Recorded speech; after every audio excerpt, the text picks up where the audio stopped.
We're a network or umbrella organization which gathers 200 NGOs active everywhere in the world on media assistance or media development. Today we're here to discuss independence in journalism. With us, we have 4 speakers. On my right, Jeremy Drucker from Transition Online, that is a media assistance group active in Central and Eastern Europe to help promote independent journalism and quality journalism, and also founder of Press Start, a new crowdfunding platform for media, in particular in those countries where press freedom is not exactly what it should be. Then we have Kate Ferguson, researcher from the East Anglia University, whose topic of preference is identity-based violence. And among the factors that are central to the studies are media.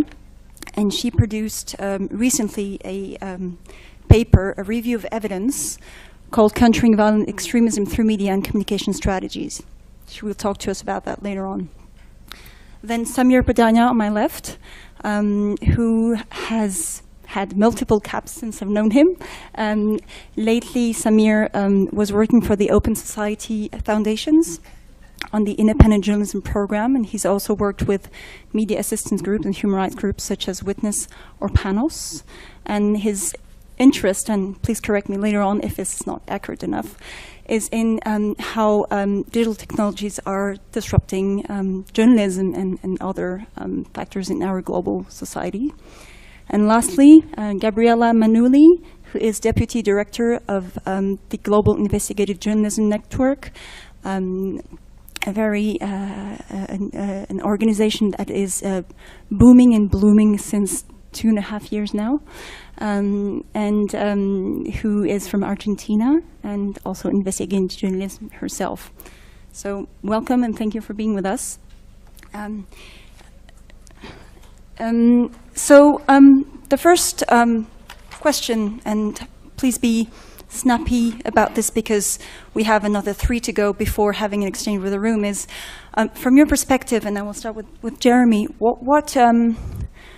tell us about yourself a little bit, and what is your vision from your perspective of a founder of a crowdfunding platform? What is your vision of independence in journalism? Okay, thank you. So obviously a very broad topic. Maybe just a bit about my background. As you can tell probably by my accent, I'm originally from New York City, but I have been living in Prague for about 20 years now, running a media development organization that provides training to journalists throughout Central and Eastern Europe. And we also run a nonprofit news site covering the 30 countries of the region. So I guess I've seen a lot over the last 20 years in this field. And talking about independence, I think it always more or less comes back to finances. My organization, though, has been a nonprofit from the beginning. And we've seen also the value of training and journalists, and I think in many ways independence starts with journalism training, because we have seen even 20 years after the fall of the Soviet Union, it's still very, very difficult to find quality journalists across the region with a strong journalistic background, educational background, and ethical background. And I think before you even get into the financing aspect, you have to start with the individual and be sure that they have the kind of background where they understand what you should take money for and what you shouldn't take money for. So we really started our approach with training, but over the last, I would say 10, 15 years, we've grown this training business, if you want to call it that, but we really see the limitations, because you can train journalists in ethics, journalism skills, some of the specialties that have popped up, new media, social media, data journalism. But in our experience, it really comes back to the financing. A lot of the journalists that we train, these are really smart, bright people. They go back to their home countries, often repressive countries, and there just isn't money for them to do their work. The independent publications that are out there are struggling. They're donor dependent. They don't have enough business because too many of the business people are afraid of contributing to an independent publication because they might feel the political repercussions from that. So in many ways, what we're trying to do with this crowdfunding platform, which I'll probably talk about more later because I was told to be snappy and we have more speakers here, is we're trying to solve, in a way, that market failure. So locally, there just isn't enough money to support quality journalism. Our view is the money is out there, it's just not local. So we're trying to connect people around the world who have that kind of money and believe in independent media, independent journalism, to solve this local market failure and invest in those local talented journalists who have already solved the ethical question. They know what you should take money for and what you shouldn't take money for. They have the skills to do the work. They're brave. They're able to fight the powers that be, but they simply don't have enough money to do the job. And they have to take odd jobs. They go to work in McDonald's, drive an Uber, whatever it is, just to make ends meet. And it's a huge loss for independent journalism because there are the people out there. There just isn't the financing to support them. So maybe I'll stop there for now and then get into some of the details later. Thank you. From the academic perspective and your area of study, what does it ring like? Independence, what does it say for you? Thank you. So just a little bit about the report from which I'm speaking on. This was a paper that was looking at the effectiveness and the evidence base available about the effectiveness of current media and communications strategies that are being employed either in the media sector or in a policy sense with the challenge of violent extremism. And one of the things that I found was that it is so important that the messenger of information is trusted, is credible, is thought to be legitimate in the eyes of the audience. And so that really elevates the capacity and the role for quality independent journalists in this very urgent policy challenge and real world threat of extremism. I come at, I guess, the broad scope of extremism from the perspective of how identity divisions and identity-driven violence emerge. And so whether we're talking about extremism or any identity-based prejudice or really sort of mass violence like genocide, which is at the root something that is legitimized through grievance and identity-held beliefs, the capacity of media to either facilitate or encourage that downward spiral, that unknitting of society is actually very well known, but also the capacity of media to actually counteract some of that process, some of those processes is also very important. And so that's sort of the framing of how I'll be, I guess, discussing with you today a little bit more, and hopefully in the question and answers later, is that having grassroots voices in countries that and communities that are really facing the challenges of identity divisions is really, really important. And then also having quality independent journalism that are reporting the issues of extremism and identity divisions from a responsible and informed position, and also reporting the policies that are being pursued, I think is really a crucial element to meeting that challenge. Thank you. Samir? Thanks. So I'm going to talk primarily from the perspective of somebody who's most recently worked as a grant maker, looking at lots and lots and lots of different kinds of journalistic initiatives, different, from startups to, mature organizations to venture capital backed accelerators to all kinds of different mechanisms that are trying to strengthen and support the independence of media more broadly. And until January, I was working at the Open Society Foundations, as Caroline said. And in my time, my 3.5 years there, part of my role was to support, track, identify experimentation in journalism around the world. And really all of that was angled towards how are different people trying to experiment in order to preserve and protect and strengthen and extend the independence of journalism as a sort of core enterprise in society at a time when it is from so many different angles under attack, having its lunch eaten, or all of these different phrases that people come out with. And the nature of that independence, I think, has shifted radically in the last 10 to 15, 20 years, how, whatever sort of horizon you want to put on it. In the past, maybe the principal thing, you might argue would have been principally around editorial independence. It was a scarcer environment for information. Competition was less immediately, hour to hour. I think that practicing independence now in the field of journalism is a much more complex, much more shifting kind of task for any sort of journalistic outfit of, whether it's the smallest or the largest. And I think everybody is wrestling with these challenges. And, I think some of the areas where I think, independence is kind of being disaggregated itself, around what platform you use to publish. There's been a debate going on recently about should you publish just to Facebook and to social sites, or should you also have your own destination website, destination or distribution? These debates are constantly being churned over.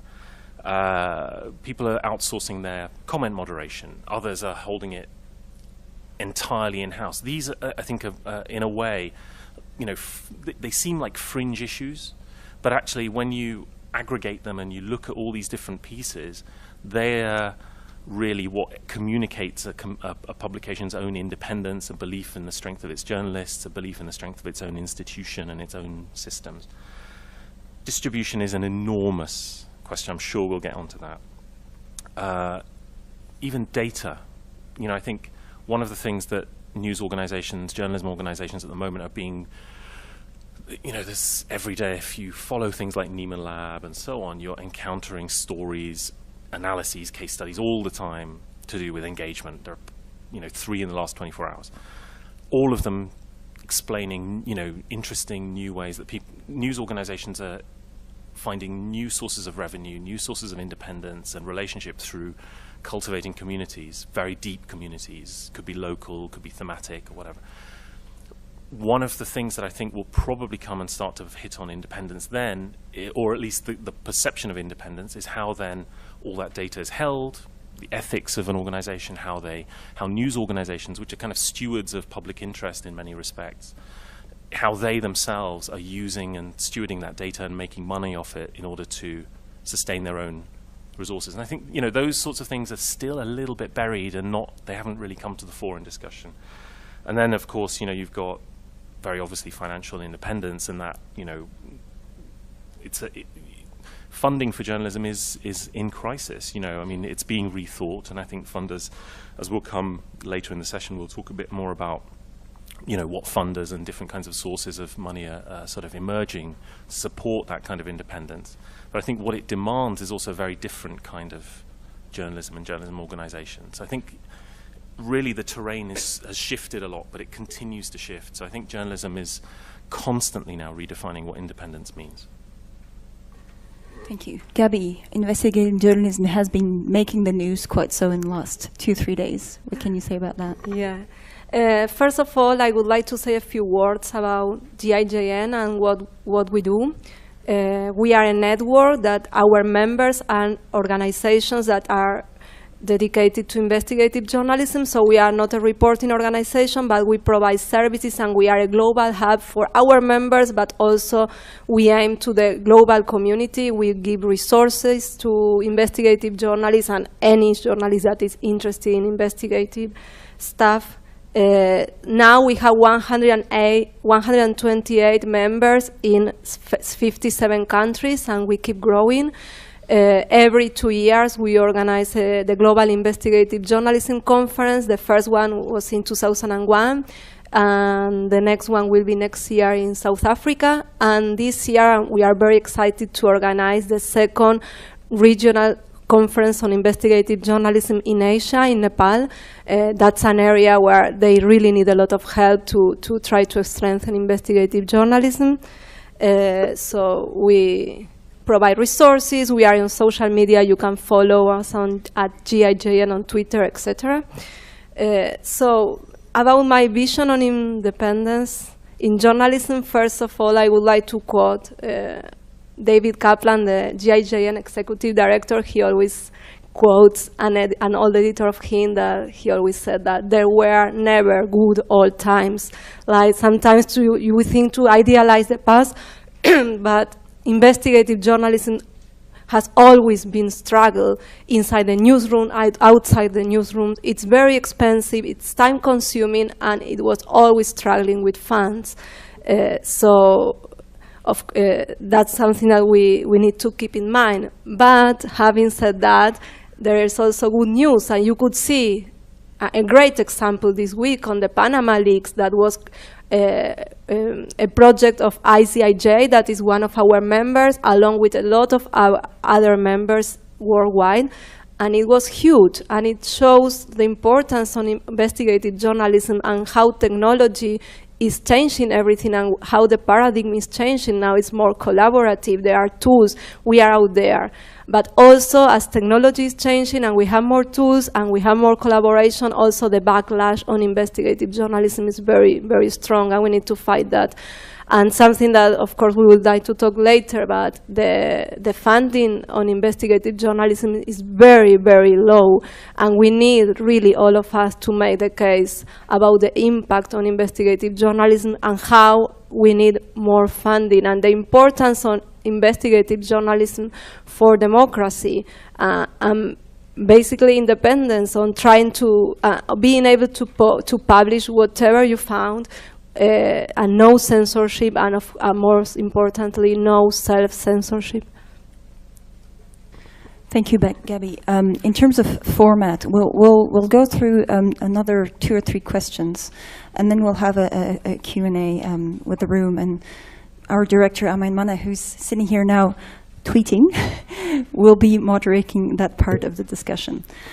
So we've touched upon already my second question, which is, what are the threats and challenges to independent journalism in today's context? And from your perspective, how do you see this? So I would like to ask in a more free way, whoever wants to start, to dive a little more into what you started to talk about in terms of threats and challenges. I've heard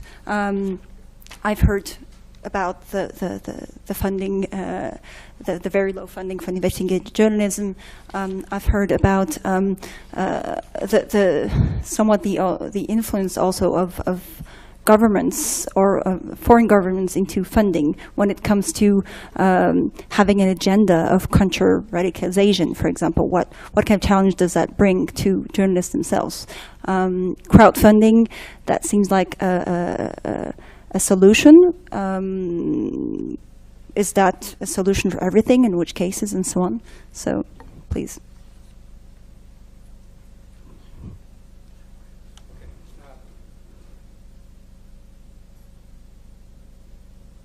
Yeah, I guess I can start. Maybe I can tell a few more details about the platform. Is it possible to get it up on the screen? A few slides?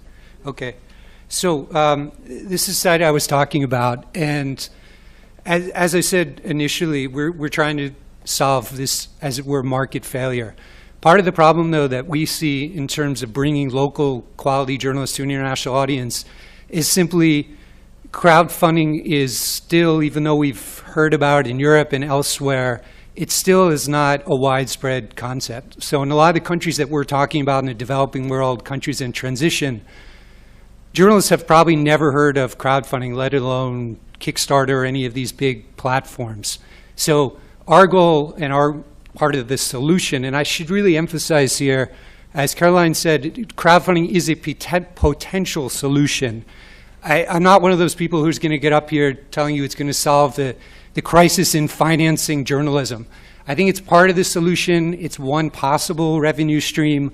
But I think we're quite far away from saying crowdfunding is going to solve the crisis with funding independent journalism around the world. I think what we're trying to do is a real experiment. And I say that very openly. What we're really betting on is that people around the world will have empathy for supporting independent journalists around the world if those independent journalists are able to tell their stories. And a lot of what we'll be doing is actually storytelling. So we will be identifying with our partners, local journalists throughout the world, that have been deemed worthy, quality, whatever you want to call it. So it will be a very select group. And there are obviously questions about how we're going to select those people and what that means, and we can probably get into that later. But what we're hoping is that if these people are able to tell their stories, how they're struggling out there in mostly repressive countries, because we are targeting only countries that have so-called partly free media or not free media, that people around the world will appreciate what these people are doing, they value independent journalism, and they will donate, even if that journalism is not directly affecting them. That's what's very new about what we're trying to do. So the profiles will look something like this. You have here up on the screen. This is a journalist from Lebanon that was recommended by one of our partners that Alman here represents. And he writes often about government transparency issues and corruption in public services and things like that. So every journalist will have a video telling their story. Every journalist will talk about what type of stories they want to write, and then they will be raising money for one specific story at the outset that they want to do. What we're saying here as well is that this is beyond traditional crowdfunding. So most of you have heard of crowdfunding. You've probably even seen it with journalism. A journalist going up and saying, I want to do this one story, and please support my cause by contributing $20, $50, $100, whatever it might be. What we want to do is to create more of multiple ways for visitors to donate. So you can sponsor a specific journalist, but if you like the concept in general, you would contribute to some kind of fund that would then be used to kind of top up the journalists that have not yet reached their goals. So the idea here is to develop this audience worldwide into something more like subscribers to the concept. And I think that's part of the solution we're talking about as well. People around the world really have to see independent journalism, investigative journalism, quality journalism as something like a public good that is difficult to finance commercially, and something which people should contribute to, and should see it as something which, even if it doesn't affect me locally, it could ultimately lead to a collapse of a regime, to disgruntled populations halfway across the globe.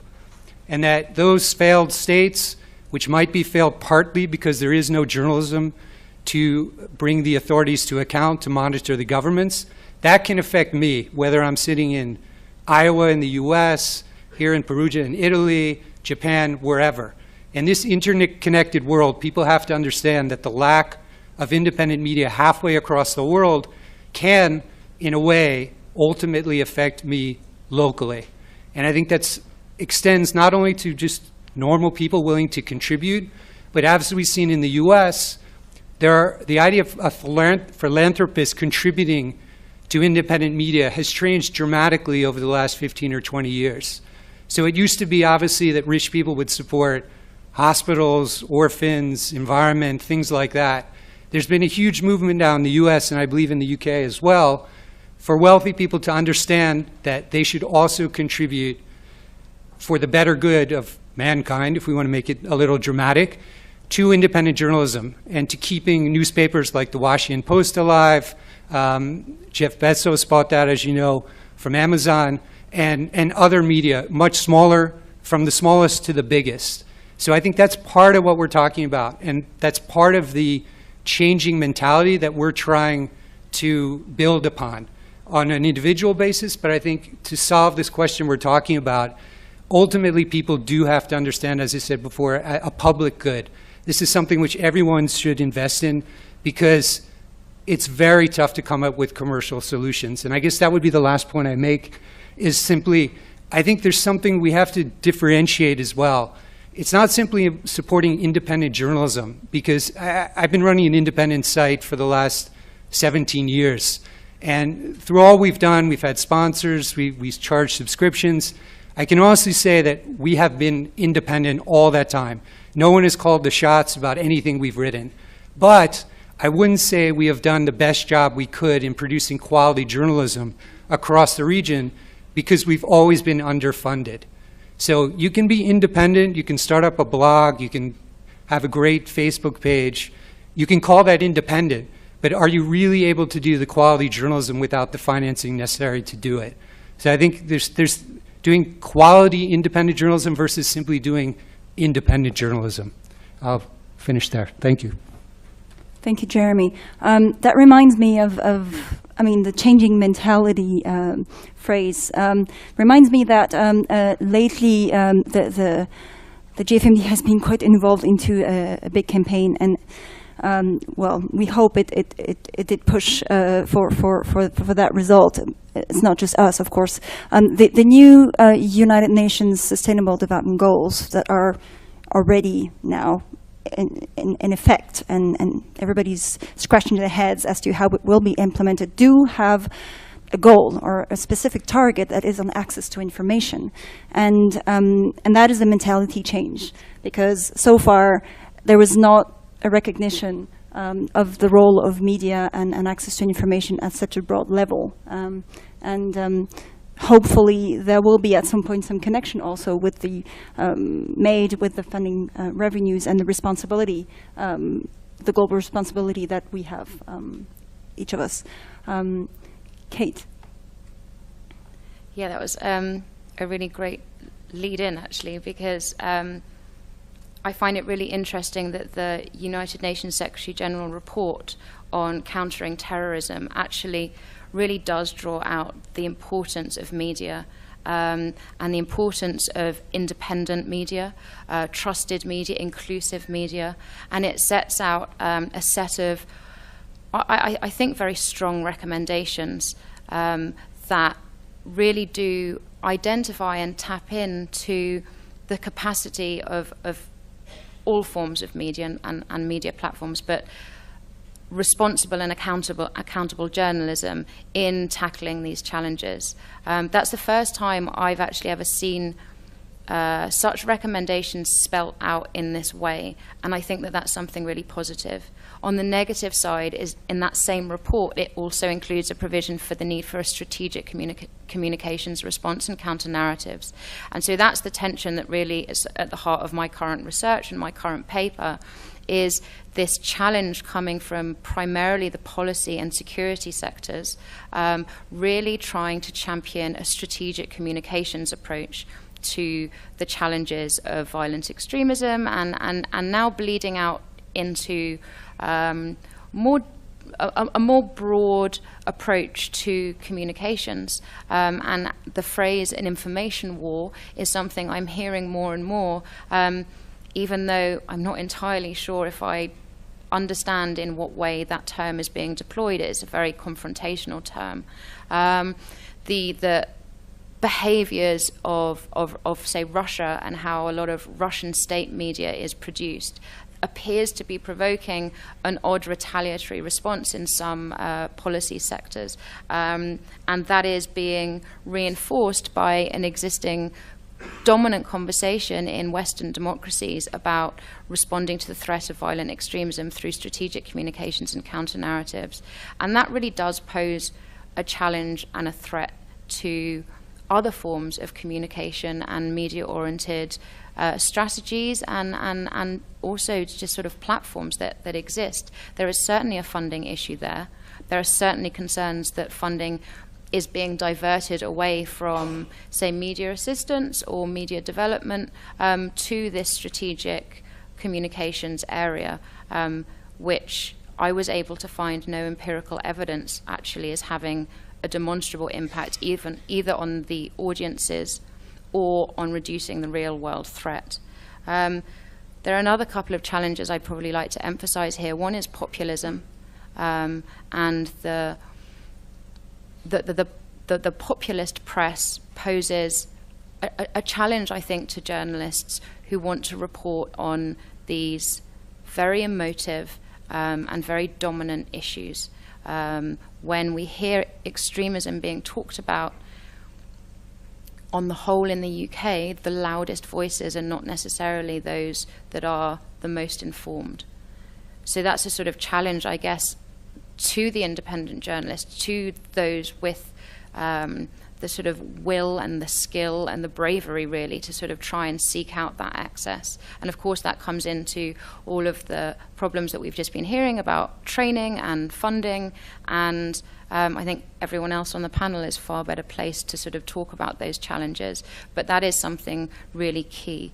And so I think that while there is a threat to the capacity of independent media within this particularly preventing violent extremism and policy context, actually the inclusion of these media recommendations in the Secretary General's report, I think that that's a sort of glimmer of hope, and I think potentially there is space for a conversation to take place in policy and funding sectors that can say, look, this stuff works, independent journalism works. When you speak with authority and integrity, people listen and that has impact. So maybe when we move on to solutions, that's something I can expand on. But it's not all grim, but the challenges are really significant, I think. Thank you, Kate. I must admit that as representing media assistants, this findings are quite striking, and it really prompts actually some concerns and some questions as to should media assistants engage into any kind of counter something.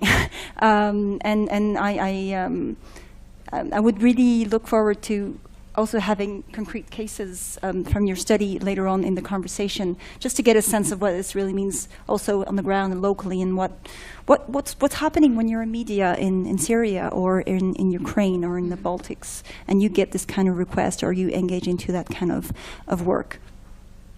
Samir. So, although what I'm about to say, is focused on threats and challenges, I do think that this is a very exciting, just from the vantage point I've been privileged to sit in for the last 3 years, it's an incredibly exciting time for journalism in many ways, because people really are thinking about challenges across the globe in many of the countries that Jeremy talked about problems that Kate has talked about, and in many, as partners in networks that Gabi has talked about.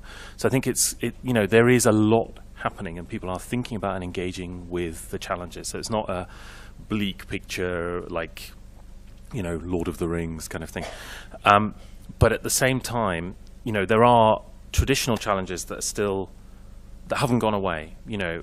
Safety across the board is still a major issue for journalists, independent journalists across the world. And it's a multi-dimensional safety issue. I'm not expert in these things, and I hope, Ayman and others who are more expert in these things later on will bring them up, and what some of the responses are, and certainly among you all. But, whether it's on I was reading something this morning about India, and, use of sedition and libel and defamation is on the up in India. This is the world's largest democracy, to silence journalists, independent journalists. Turkey, another democracy on the fringes of Europe, critical to so many things strategically and geopolitically, is using this as cover to further, after years of hammering on the independent journalism field, continuing to entrench, a very, very, let's call it, a regressive attitude towards the media, taking over a newspaper recently. So, those sorts of threats, physical, legal, digital, they're all there. They're still there. That's the environment in which most maybe journalists around the world are working in. Not to mention surveillance and all of the other things that, I get to have the downer bit of the conversation.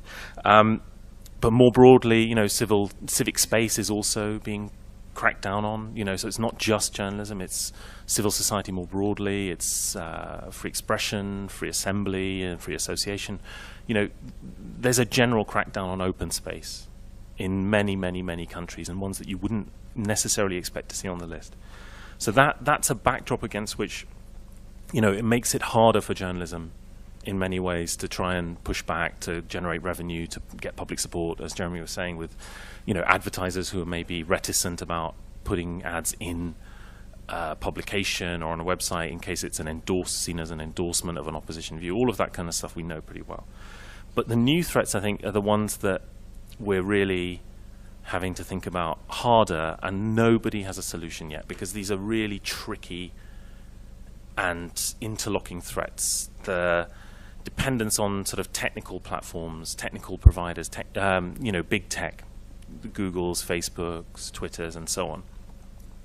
That is a positive relationship in many senses, because it's allowing people to reach audiences at scale in so many different ways. But at the same time, they are large and hegemonic corporations that have they have a lot of power.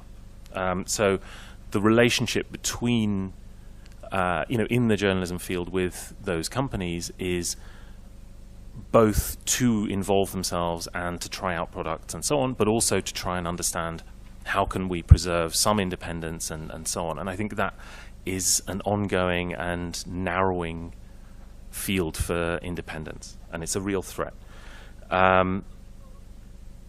There's political, we discussed, financial, attacks on sources of funding, foreign funding.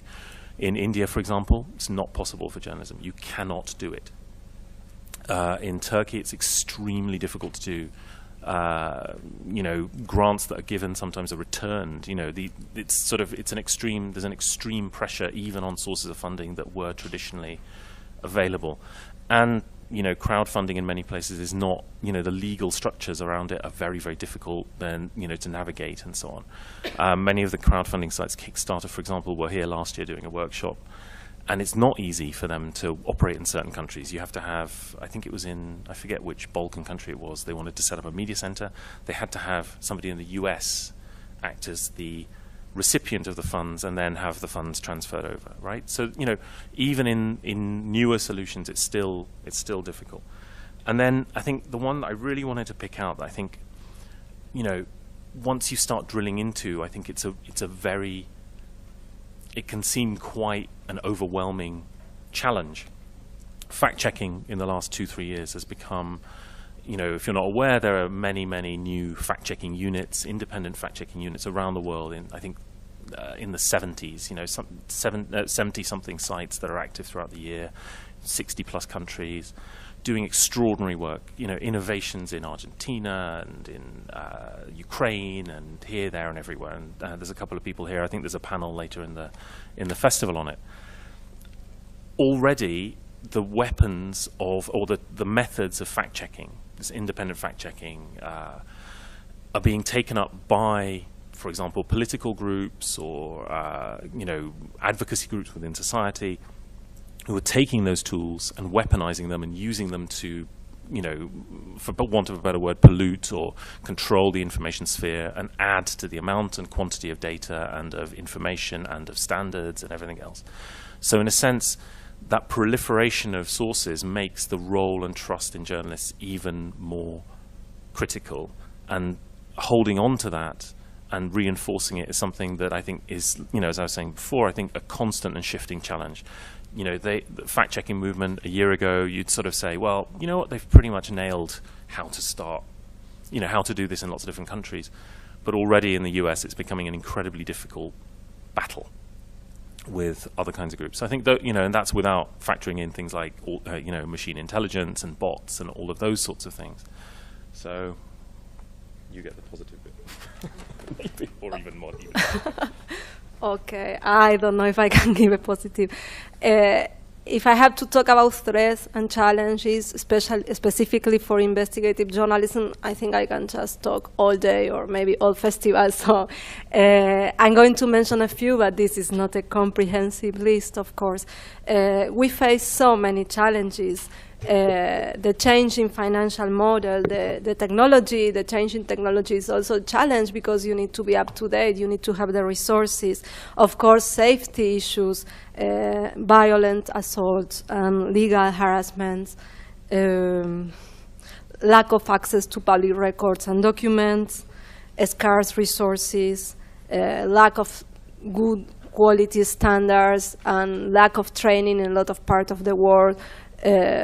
And of course, one of the biggest challenges funding. I already talked about that, but if you go to the numbers and you see the amount of money that goes in general to media development around the world, the portion of that money that goes to investigative journalism is really, really low. There is a study from CIMA, the Center for International Media Assistance, and the estimate is like from the big pie, just less than 2% goes to investigative journalism.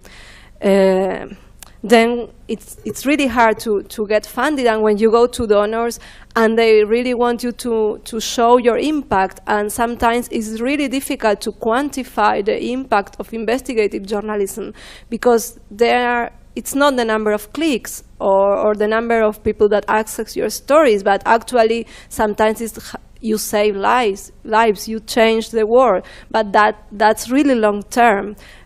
So that's a problem. Then you can also, there are a lot of challenges that you face when you are thinking of non-profits that do investigative journalism. There are a lot of challenges that you face at the heart of the non-profit that later on I would like to talk about some possible solutions. But first of all, sometimes journalists are they are really good at what they do, but they are really bad at the business side of journalism. And they even think that earning money, they need to think that earning money is not a bad thing, that you really need to do it. They have lack of expertise in fundraising or in marketing, or I was talking with some colleagues now, even things that you never think about, but if you are going to do sometimes a crowdfunding campaign, you need to think of e-commerce, you need to think of a lot of issues that as a journalist you never studied or you never thought.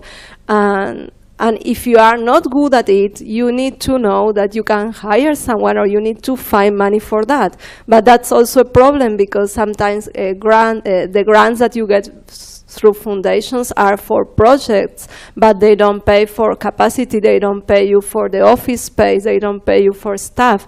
So that's where you need to think what to do. And also, if you think about crowdfunding is not for everybody. It's crazy the amount of time and the amount of effort it takes. And if you have a small organization and you want to keep doing journalism, you need to work full time on a crowdfunding campaign. And sometimes for our members, it's difficult to do crowdfunding because they don't really have a concrete product to offer. But we can talk on a positive note in the next question or later on about what can we do, because of course there is a lot to be done.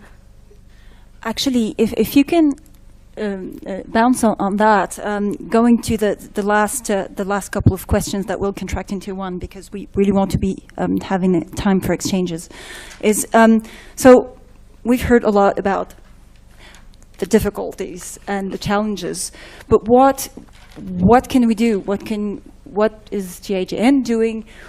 What should we also do as journalists and academics? I mean, people represented in this room, donors, to mitigate this and having a perspective view also in the future with the trends that we're seeing, and that might even develop in the next 5 to 10 years. What do you see? Where's the silver lining there? Well, there is a lot to be done. Us specifically at GIJN, we are trying to help to make the case for the need of investigative journalism. We had a full project on impact of investigative journalism. We are trying to give resources to our members that when they go fundraising, they can show why it's important to fund.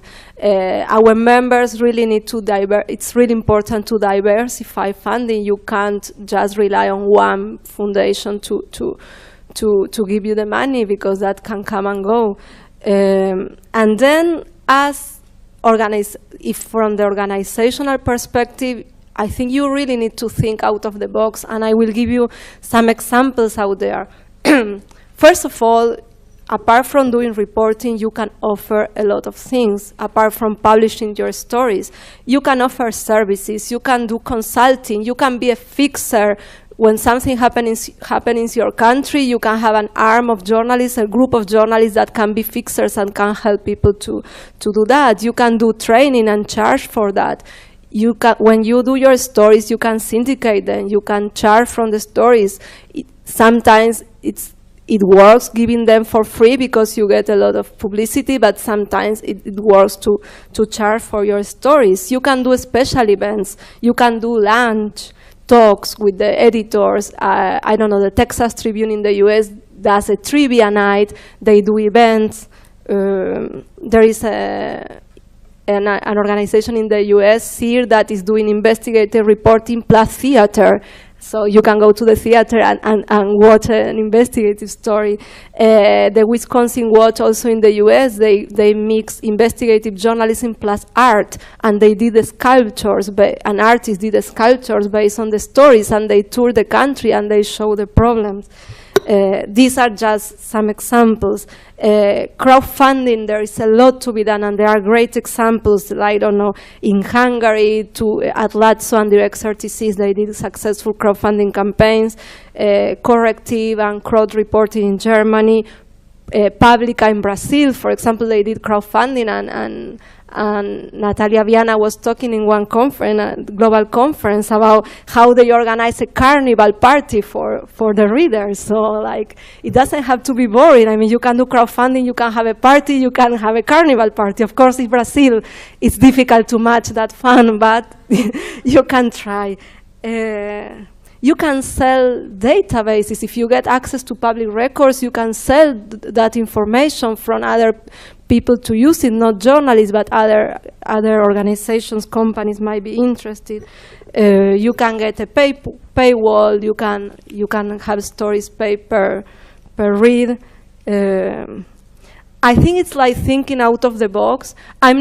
Let me explain that. I'm not saying that funding from organizations and foundations is not important. That's the main thing, because investigative journalism is really expensive and it's vital for democracy, and it will always need money from philanthropy, donors, etc. But then there are also things that you can do.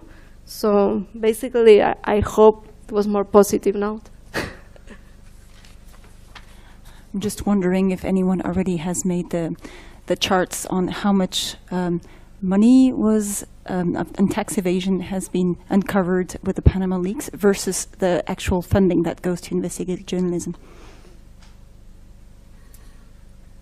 I went to an event last year where somebody actually proposed that investigative journalism, there should be a fund set up for investigative journalism where a percentage of the proceeds recovered by tax authorities or other authorities should go into a fund that then is sort of administered as a blind fund for investigative journalism. But I don't think that's going to happen. I think that's going to fix deficits, isn't it? So a couple of things. I mean, one, going back to, to talk about the sort of, to build off what Gabriela's saying with some of the strategies, I think, having looked at a lot of things that people are trying to develop, one of the things that's really apparent right now as a sort of bulwark against sort of a lot of the different kinds of challenges that are being faced is this, broadly termed engagement. People are, from the largest to the smallest, again, are sort of I think are placing a bet on their members, their audiences, the people who read them or watch them.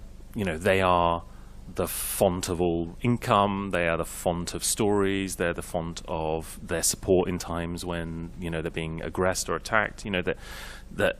That deep engagement and understanding of a group of people, however large or small that might be, whether you're talking about a hyper-local site or a national newspaper, is really at the moment, I think, the thing that most of the people who seem to be thinking in a very forward-thinking way and a very holistic way are addressing that. And that includes sort of, social and everything else, but it seems to be,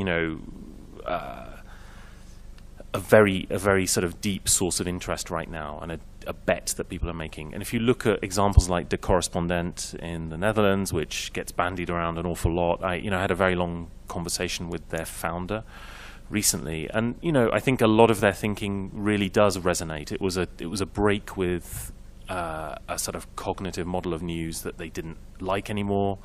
They sort of said, if we're was anyone really happy in the journalism organizations that we were all working for? You know, people were doing jobs they didn't really enjoy, writing things they didn't like, that sort of thing. And so if they were to redesign something, what would they do? And I think this was a really interesting question to pose. You know, in this environment, you can basically make what you want. So they had that opportunity, and they did it, and they now have, I think, 46,000 paying subscribers, paying something like 60 euros a year, I think. And they have gift subscriptions and events and, you know, individual meetups with people and, you know, all the correspondents who are given a lot of freedom to pursue what they want. You know, and there are models like this, but there are a lot of different models around at the moment that I think are allowing people to build and then preserve and kind of express what independence means in this new arena. It doesn't mean not taking advertising. It doesn't mean not having sponsorship. But it does involve a lot of the things that Gabriella was talking about. Particularly, I think one of the things also that's emerging really is a way of strengthening the bonds between independent publications, particularly, and their audiences. There's a great example in Miami, which is sort of spread it to lots of sort of smaller cities, is the New Tropic. And they have events that are really, in a sense, civic engagement events. But they gain stories at them. The stories feed databases and editorial for them for a long time. They have very, very solid knowledge of particular localities. They're the only media organization covering them in that depth. They're also fun because they're doing things, you know, they have drink sponsors and this, that, and the other. They're doing immersive experiences, but they're also doing day-to-day journalism about those places. And that is not accessible and not found elsewhere. And I think models like that where, you know, you don't have to be the biggest. You don't have to be the strongest. You know, somebody told me recently, I'm doing a piece of work for OSF at the moment. I'm looking at how experimentation happens. And one of the fascinating things was, you know, or not fascinating, it's sort of, I kind of wanted somebody to say it, and somebody did say it to me. It was, you know, stop looking at The Guardian. Please stop looking at The Guardian as your model for all innovation. Please stop looking at the New York Times. Don't read, you know, sure, read the innovation report, but look at the people who are the challengers, the smaller sites, the second, third, fourth in a market. They're the ones who have to pedal hardest to try and survive. They're the ones who are having to really think about, oh my God, we need this, we need that. You know, so those are, I think, a real site for sort of innovation and attempts to sort of reach independence in a different way. And then I think the last thing I think is interesting is an opportunity for journalism, and this goes back to some of those issues that I was talking about as threats and challenges. I think journalism, and independent journalism in particular, has a real opportunity to set the agenda around these things. We have a public platform already. So in order to use that to act in as, you know, as agenda setting a way as possible, whether it's, you know, pushing forward, you know, The Guardian trumpeted open journalism a while back. I think there's still a lot of room to work out what that really means.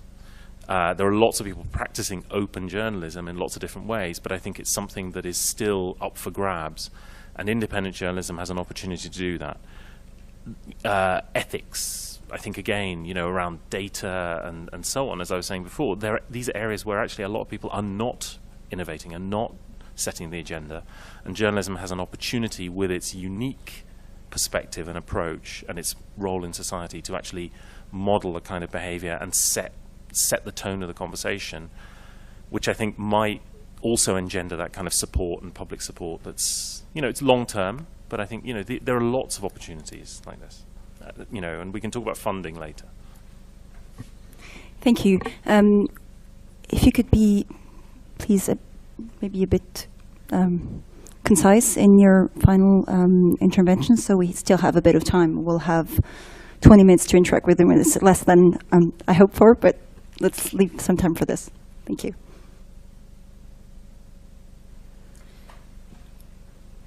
Yeah, I think there are some sort of strategies and some options to override the challenges that I set out in this particular context of the issue and challenge and threat of violent extremism, but also sort of broader challenges of human rights and the role of the media in that conversation and in that agenda. I think I would sum it up as, I think the objective is to be able to convey in an evidence-based way that investigative and independent journalism, it's part of a media toolkit. It's just one aspect of a way in which the media, as a very broad concept, can contribute in a very positive way to responding to the challenges and setting the agenda and providing information.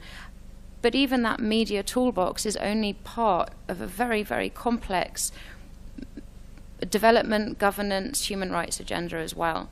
And that certainly in many of the conversations that I'm having in sort of more policy-oriented circles, I think it's really important to sort of accept the really great capacity of media in all its forms to set the agenda, but also its limits. No message and no set of information is definitively going to be able to adequately respond to real-world threats like violent extremism. And accepting that is really important, but then that doesn't necessarily mean that there aren't a lot of very positive things that can be done.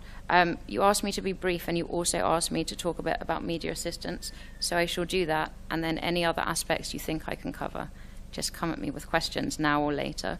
So thinking about independent journalism as part of a long-term solution is really important.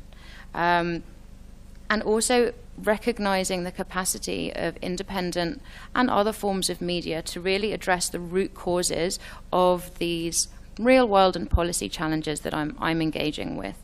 And things like identity and exclusion, which come up again and again as root causes and drivers, and whether we call it radicalization or vulnerability to becoming engaged in violent discourse and violent actions, really can be addressed through media providers and journalists providing an alternative, providing an inclusive message.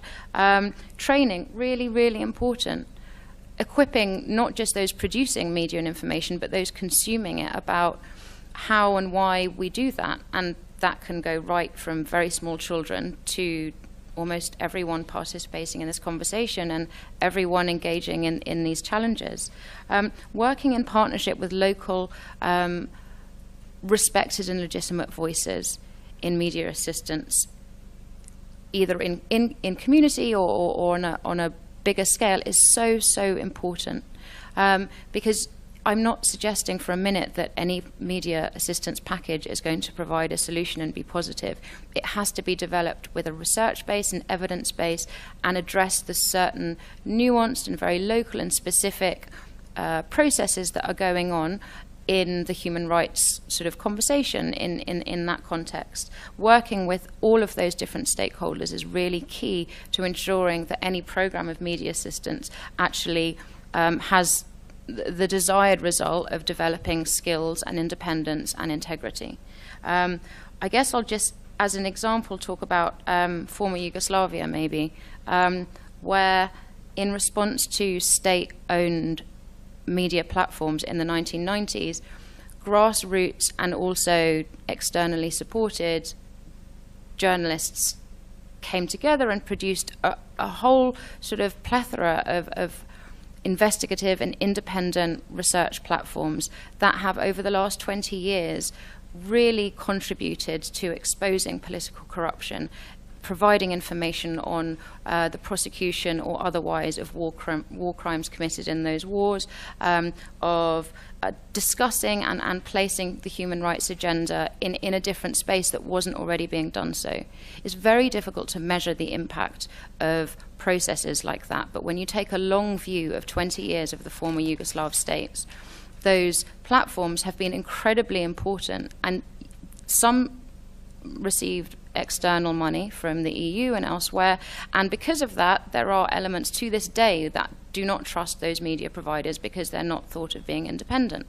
But you're always going to have that challenge, and it's about how you address that and how you really are transparent and accountable and recognize that by working with local partners and letting the grassroots voices shape that conversation, and being integral to that program, whether it's of media assistance or media with development goals or independent journalism.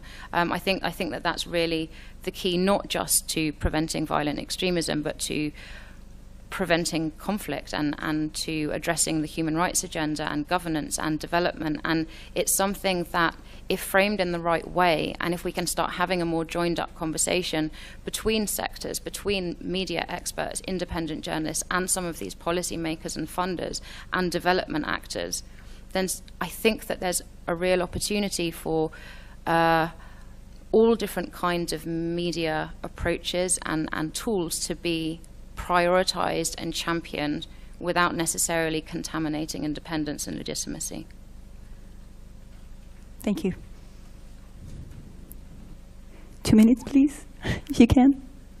Okay, yeah, I guess I have to be really, really brief. So I would just summarize basically saying what the earlier panelists said. I think it's really about journalists and the donors learning new skills. Gabriella had mentioned before with crowdfunding and with journalists, investigative journalists trying to sell themselves. We're planning to launch next month, and we can already see, as she said, you can have the best investigative journalists out there, but a lot of times they just don't know how to present themselves in front of a camera, in text. They just don't have those skills. And that's one thing which we're going to be having to do, is just provide a lot of coaching to do that. It's natural. Why would they need to have those skills earlier? They're great investigative reporters. Why would they necessarily need to try to sell themselves in front of an international audience? So I think that's part of learning the new skills. We as an organization, it's true what Gabriella said, crowdfunding is very time consuming. So we all have to learn how to do that better and more efficiently and act as a service organization for the journalists so they can concentrate on the reporting. It should be hopefully our job to invest in the campaign for them. As for the donors, I think one thing we've seen, even with trying to fundraise for our own money to get this project off the ground, I had to really convince one of our traditional donors to see it as something like a startup, as it were. But that donor does not traditionally fund startups. So it happened that our project officer there had to go to her board and really present this as something new and exciting for the foundation to support that could hopefully revolutionize how independent media is funded and so on. But it was a difficult sell for a traditional donor. And I've been talking to many other traditional donors with no success to get the funding. In the end, we got the funding from the new Google D&I program, the Digital News Innovation Award, where we were one of the recipients recently. They're obviously trying to see this in a little bit different way from traditional donors. The traditional donors, I think, have to really think much more like venture capitalists these days. I know Open Society Fund is moving, or has moved in that direction to experiment, but the donor has to have the mentality these days that they're going to fund 10 projects, 2 or 3 of them might be really successful, a couple kind of might get by, and the rest will just fail. And that's the way things have to be if you're going to hope that a few of them succeed and succeed big. You can't have a traditional, we're going to just fund projects the way we've always funded projects. They turn in reports, they do a little bit incrementally to change things, and that's about it. It really needs that new mentality. My very last point, just for anyone who is interested about crowdfunding in general, the Pew Research Center did a very good report just looking at journalism projects funded by Kickstarter. I don't know, can we get the screen up here again, if it's possible? Yeah, so this is just some of the conclusions here. I'm not going to go through it, but this is just showing interest in crowdfunding over time from 2009, how many projects have been funded on Kickstarter, and then this is how much money has been donated. So in a big range of things, not talking about huge amounts of money, but still from January to September 2015 last year, it was $1.7 million. So the numbers are growing. There is potential there. Again, I don't want to be the guy, the guru of crowdfunding up here, saying it's going to save everything, but you can see it is starting to make a difference. So thank you. Thank you very much. I'm Anna. Jeff.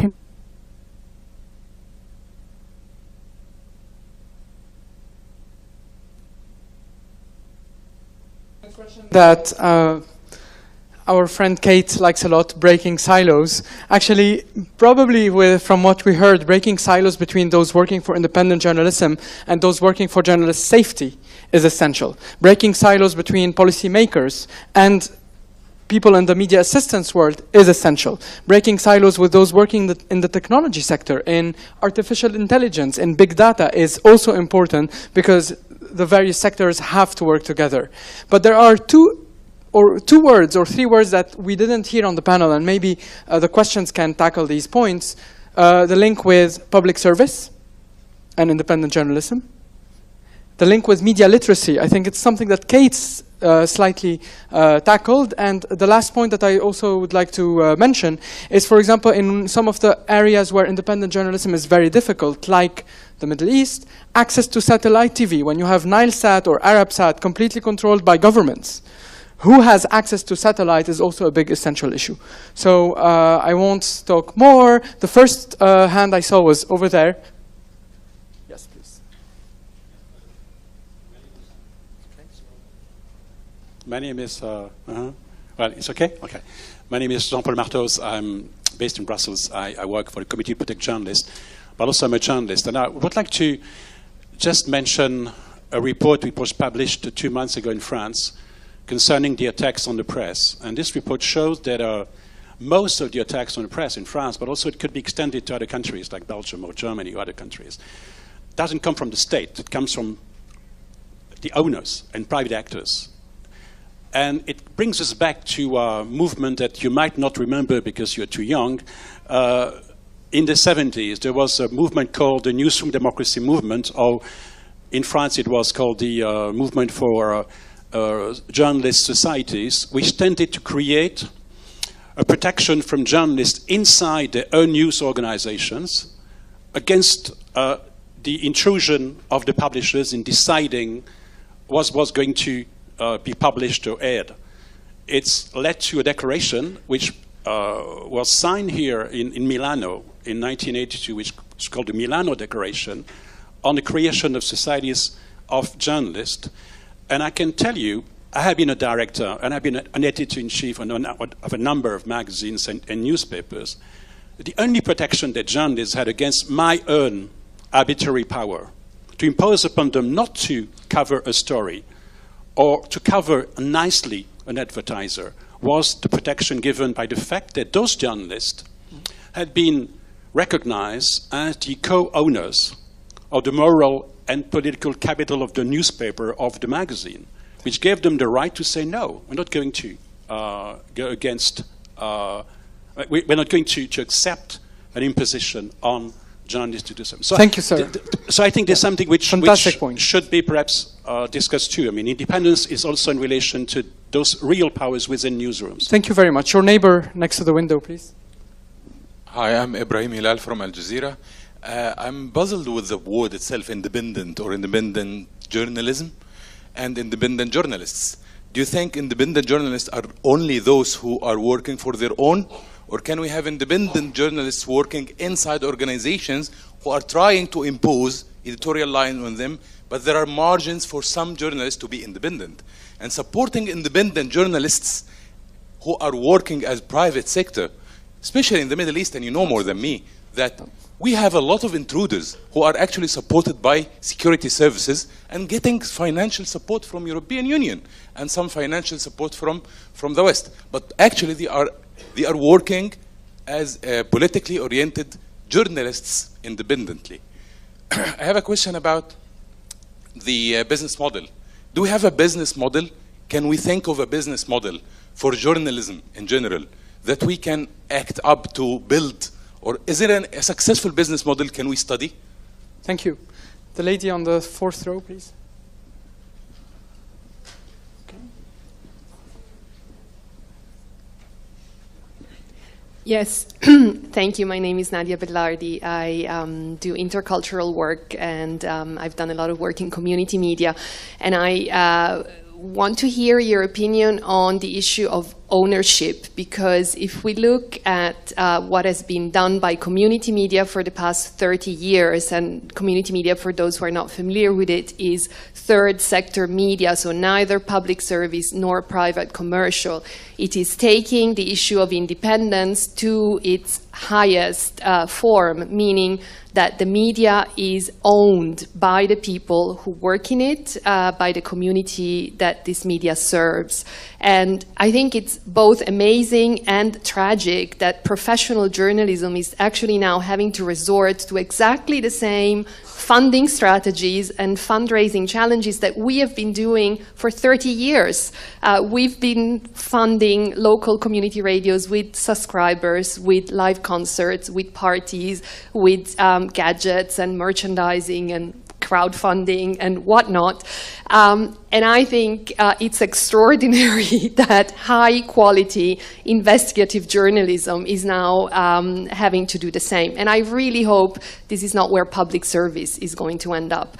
But the question was ownership. What happens when your one and only donor changes its view on what is worth funding? Thank you. Thanks. Thank you. Really interesting that the three first questions are somehow linked to the issue of ownership. Joyce Barnathan, please, on the fourth row here. And then we'll have a first round of answers. Joyce Barnathan, International Center for Journalists. This is not to diminish all the criticisms and all the challenges that independent media face. But as Carolyn said, this week we've had the most phenomenal impact we could even think of. I think this is a moment to be taking stock of what we're doing right.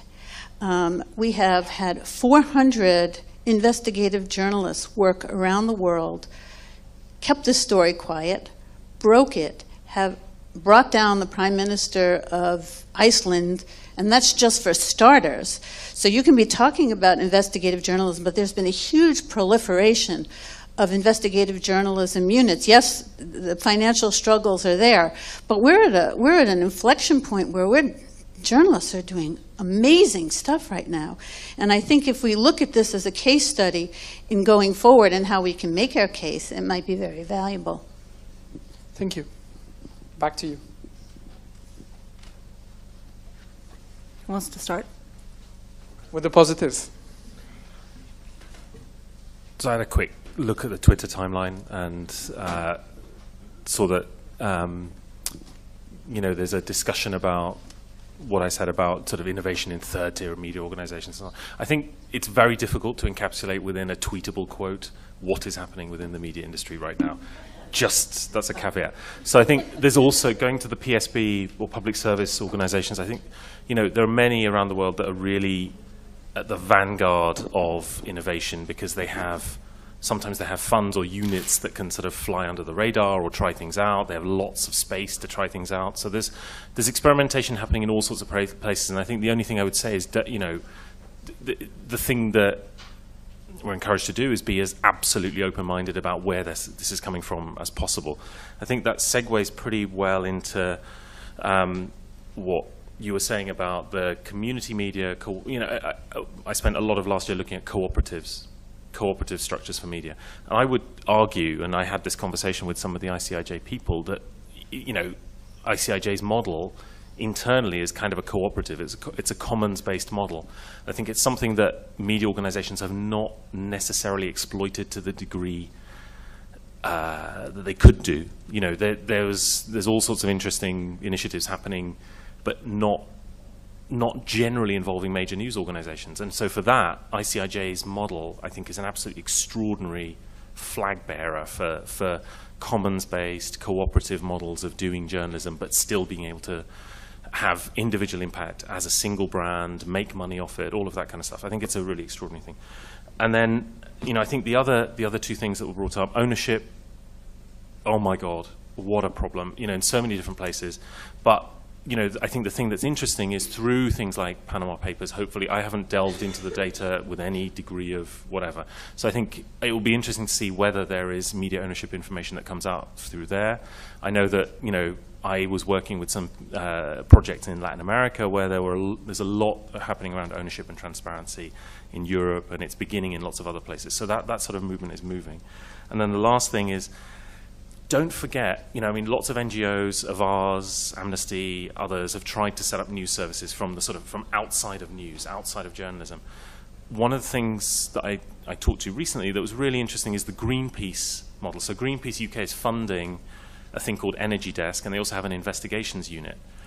And it's entirely editorially independent, and it's funded by them, but they have an entirely sort of BBC and investigative journalist-based constructed team. So, you know, they have built a loyal following. They seem to be doing really well. So, you know, there are you know, people trying in lots of different places to support and sustain different kinds and different verticals of journalism that will, you know, do the kinds of things that everyone here has been talking about. So I think, you know, there's cause for optimism in lots of those different areas, but I think it's about focus and being open-minded and being a bit ruthless. We'll take 2 more questions from the public, and then we'll complete the round from the panel. This way, we'll make sure we're balanced. I was told Please. we have 5 more minutes. Exactly.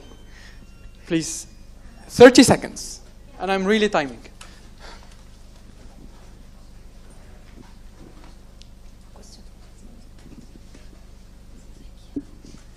Hi, my name is Isabel Cuesta. I'm a freelance journalist. I would like to ask Gabriela, you mentioned diversifying funding. And I'm myself also a dancer, a choreographer of contemporary dance. And you mentioned people who have done like theater or like even festivals in Brazil. And from my own experience, I mean, I've been working for 20 years as an artist. That takes so much time, and it is not as successful either. So could you mention like specific examples of this kind of diversifying funding? And also, if you do so, how seriously will you be taken? Because Thank you. Yeah. Any last comment? Otherwise, we'll directly move back to the panel. Okay. Yeah, when I mentioned these cases, for example, the investigative theater or the Wisconsin Watch sculptors, I'm not saying that with this you will get rich or the organization it's safe because they can do a sculpture, but it's just like little by little things that can get you connect with your audience and with potential new donors that maybe they get interested in this because of the art side, etc. So examples that to diversify, there are a lot. I don't know, I was reading someone that was trying to create like little parties for new potential donors. So yeah, but I know art is time consuming, doing a festival is art consuming and it's not going to save your finances, but it's just a new way to show yourself and to try to go out there and display your work, because that's what's important at the end. You don't need to lose focus that if you want to do investigative reporting, the main thing is quality journalism and the stories, and then you need to go out there and try to show yourself. Thank you. We can move to Jeremy and Kate. Jeremy, please. Yeah, just very briefly, I think you said it's tragic that traditional journalism is looking to community radio for models, but in some ways I think that's encouraging, that they're thinking out of the box a little bit and going back to the methods that do work on a smaller scale. I mean, it's kind of silly, but the market drives done for public radio over the years, I mean, that is crowdfunding. It's just today we kind of call crowdfunding something different, but I think that's part of the future, is how can we involve the crowd, not just in one-time donations, but also thinking about in terms of, and we just mentioned ownership, in terms of different ownership models and experimenting with that. I met one guy who was trying to start up a kind of common marketplace where independent publications could put up part of their publication for sale to their most loyal readers. So I think that's quite interesting. I don't know, probably other people on the panel know more models like that, but I think that's quite interesting, where you take your loyal readers who almost look to these independent publications in certain countries almost like cults, that they want to keep going no matter what. And till now, all they could do is really take out a subscription. Maybe make a donation if that was a nonprofit or not, but otherwise just take out a subscription. What about offering those people 2% equity in that publication? And then you start to think of these different models. And I think just the last point there is, it's really important to think not simply of commercial and nonprofit, but these kind of hybrid models, of which we're doing, a lot of people are doing, where you are able to take advantage of getting grants, but also having commercial operations. And it doesn't mean if you take grants that you're not a sustainable entity. The goal, which we haven't achieved, is not to be overly grant dependent. But it doesn't mean simply that grants cannot be part of a sustainable future. And you have to be solely commercial, which I think is the old way of thinking as well. Thank you. Kate, and the link with policy. Yeah, thanks. I wonder just about the question about what is independent. I might be skewing your question a little bit, and I am not speaking from a position of someone that is themselves involved in the media sector. But from my perspective and the sort of policy context that I'm talking about, I think it's what is most important is not necessarily whether you're independent or whether you're with, you know, a really big organization, but it's about integrity and having the space from your editor to investigate and then to convey your findings honestly. And I think that editors have to have the confidence to do that.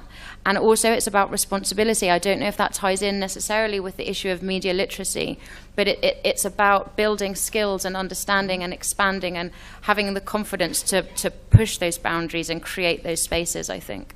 Thank you very much for the answers you gave, but also for all the questions that you raised that you can continue to discuss directly through our website and engage with us on gfmd.info. And many of these points will be at the center stage at the World Forum for Media Development that GFMD is organizing in Jakarta from September 20th to 22nd in Jakarta in September. Check our website again, gfmd.info, for more details about the forum, for potential registration, and we'll be very happy to stay in touch with you. Thank you again, Jeremy, Kate, Caroline, Samir, and Gabby.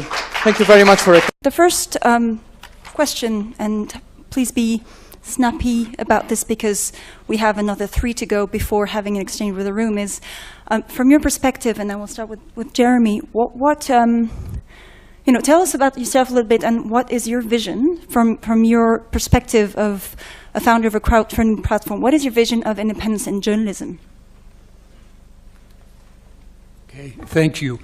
So obviously a very broad topic. Maybe just a bit about my background. As you can tell probably by my accent, I'm originally from New York City, but I have been living in Prague for about 20 years now, running a media development organization that provides training to journalists throughout Central and Eastern Europe. And we also run a nonprofit news site covering the 30 countries of the region. So I guess I've seen a lot over the last 20 years in this field. And talking about independence, I think it always more or less comes back to finances.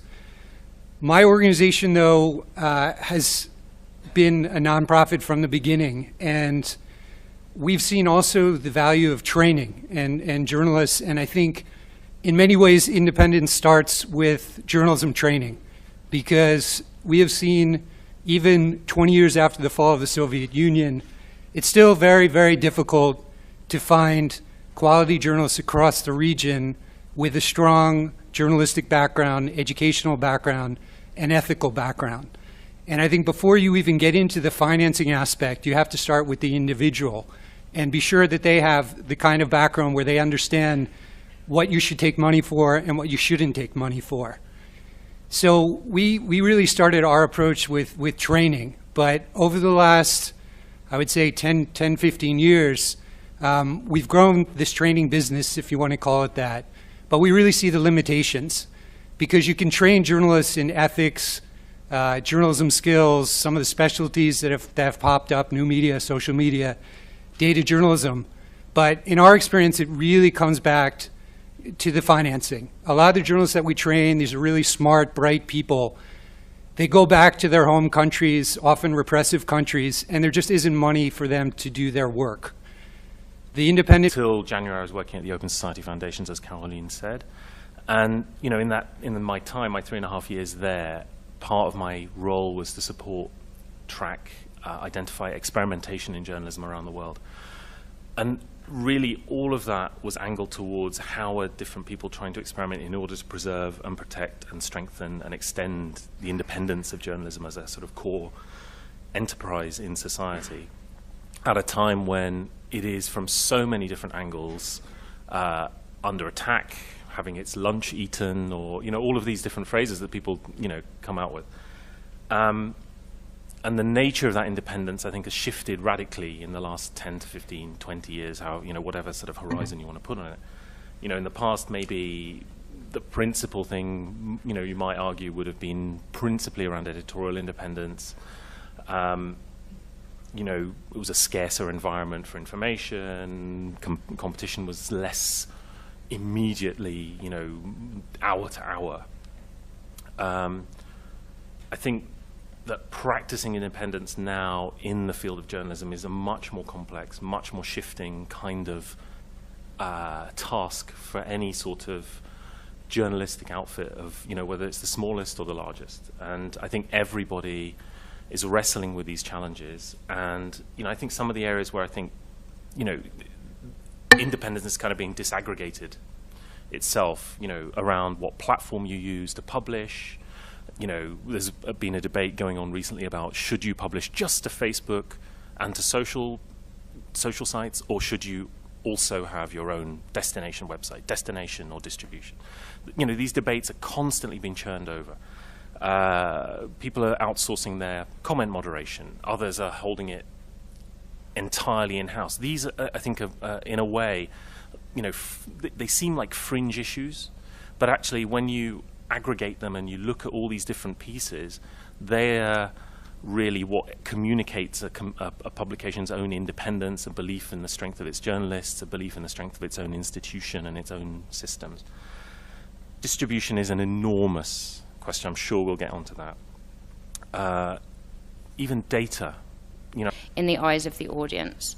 And so that really elevates the capacity and the role for quality independent journalists in this very urgent policy challenge and real world threat of extremism.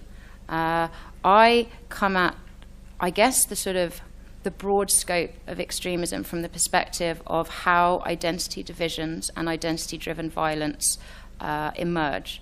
And so whether we're talking about extremism or any identity-based prejudice or really sort of mass violence like genocide, which is at the root something that is legitimized through grievance and identity-held beliefs, the capacity of media to either facilitate or encourage that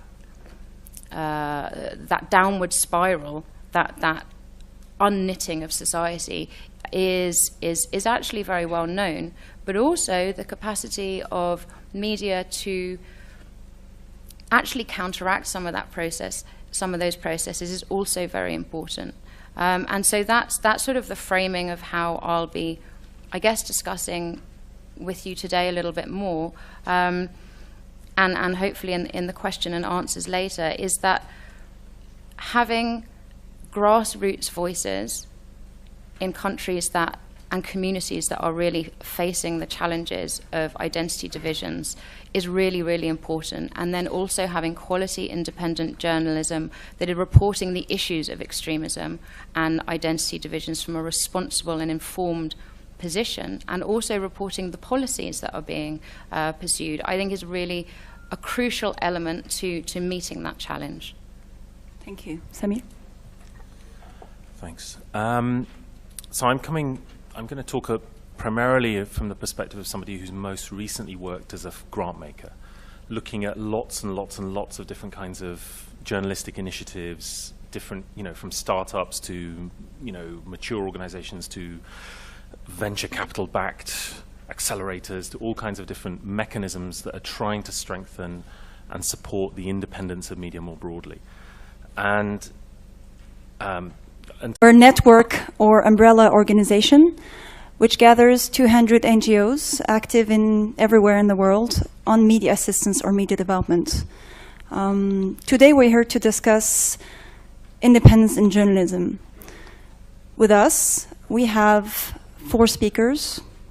On my right, Jeremy Drucker from Transition Online, that is a media assistance group active in Central and Eastern Europe to help promote independent journalism, quality journalism, and also founder of Press Start, a new crowdfunding platform for media, in particular in those countries where press freedom is not exactly what it should be.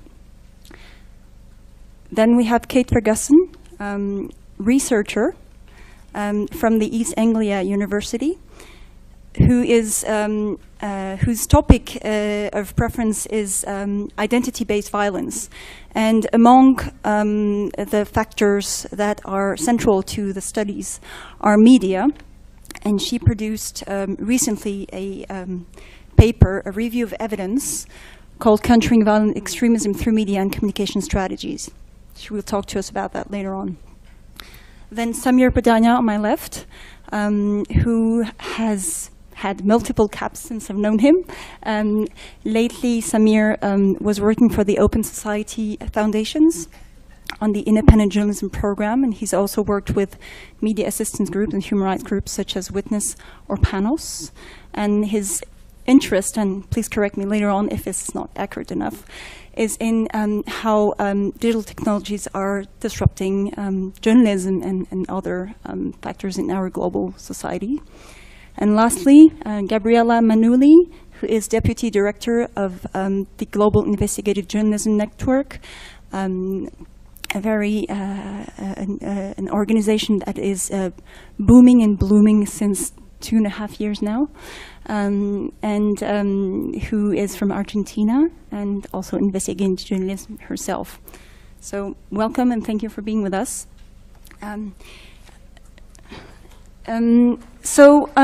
Publications that are out there are struggling, they're donor dependent, they don't have enough business because too many of the business people are afraid of contributing to an independent publication because they might feel the political repercussions from that. So in many ways what we're trying to do with this crowdfunding platform, which I'll probably talk about more later because I was told to be snappy and we have more speakers here, is we're trying to solve in a way that market failure. So locally, there just isn't enough money to support quality journalism. Our view is the money is out there, it's just not local. So we're trying to connect people around the world who have that kind of money and believe in independent media, independent journalism, to solve this local market failure and invest in those local talented journalists who have already solved the ethical question. They know what you should take money for and what you shouldn't take money for.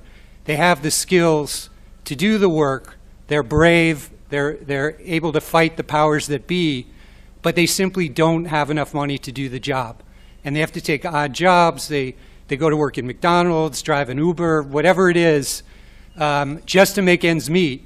And it's a huge loss for independent journalism because there are the people out there. There just isn't the financing to support them. So maybe I'll stop there for now and then get into some of the details later. Thank you. From the academic perspective and your area of study, what does it ring like? Independence, what does it say for you? Thank you. So just a little bit about the report from which I'm speaking on. This was a paper that was looking at the effectiveness and the evidence base available about the effectiveness of current media and communications strategies that are being employed either in the media sector or in a policy sense with the challenge of violent extremism. And one of the things that I found was that it is so important that the messenger of information is trusted, is credible, is thought to be legitimate.